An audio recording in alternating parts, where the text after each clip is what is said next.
So I was going to try and make like a slick trailer for this, but we've got a lot to get through, so I think it's going to be awkward to do that in a series of like classy little title cards. The first thing is that Gunpoint is in a midweek madness sale, so for 2 days after this trailer comes out, it's 50% off, so it's $5 instead of $10. And that will end at 4 PM Pacific time on Thursday, the 19th of September.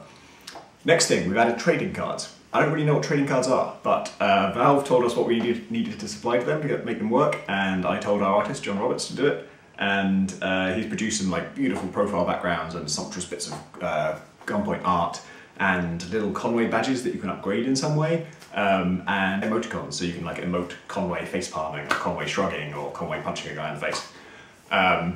Lastly, when we launched Gunpoint, we did 2 special editions that each came with a different set of like behind the scenes extras.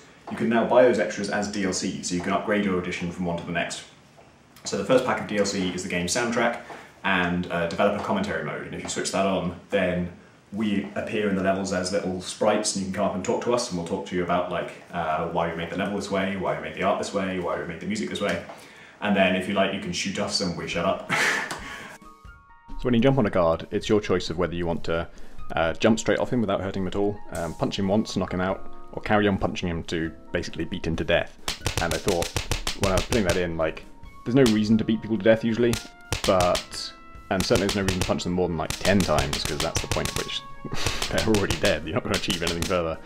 But I considered the possibility that somebody might carry on punching for a long time, and so I put in some messages to kind of make them feel bad about it, basically. And the second pack has a bonus track for the soundtrack, and a 40-minute making of documentary where I go back and play a series of prototypes from throughout development, from like the first week I started working on it all the way through to the final beta, most of them for the first time since I made them, and talk you through, you know, how the game evolved from one to the next and how it got made. So they start out in sync, and then they get more and more out of sync as the game goes on, which makes it more and more awkward to play. This was a hard game. And a really annoying one. And then you also get the prototypes themselves, so you can go back and play those versions from way, way back when it had horrible, ugly placeholder art and a bunch of like features that were cut and levels that don't exist anymore. Next up, we're going to work on a version that will support Steam Workshop, so you'll be able to share your levels that made in the level editor and find the best levels much more easily.